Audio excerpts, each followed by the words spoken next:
कभी सोचा है कि बिजनेसमैन इतना पैसा होते हुए भी टैक्स क्यों नहीं भरते?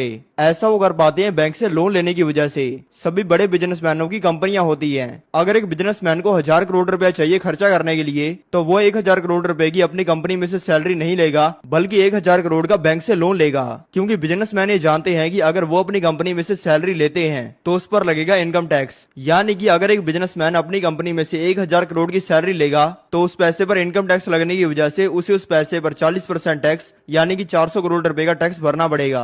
और इस टैक्स से बचने के लिए ही बिजनेसमैन ये करते हैं। बड़े बिजनेसमैनों के पास अपनी कंपनी के शेयर्स होते हैं, यानी कि अपनी कंपनी के अंदर हिस्सा होता है। अगर एक बिजनेसमैन को 1,000 करोड़ रुपया चाहिए अपने एक साल के खर्चे चलाने के लिए, तो वो उस पैसे की अपनी कंपनी में से सैलरी नहीं लेगा, बल्कि उसका जो हिस्सा अपनी कंपनी में है उसको बैंक वालों को गिरवी रखकर 1,000 करोड़ रुपए का लोन ले लेगा। बैंक वाले उसे चार्ज करेंगे 4% का इंटरेस्ट रेट, जिससे उसे 400 करोड़ रुपए का टैक्स नहीं भरना पड़ेगा और बैंक वालों को 40 करोड़ रुपया देकर ही उसका काम हो जाएगा।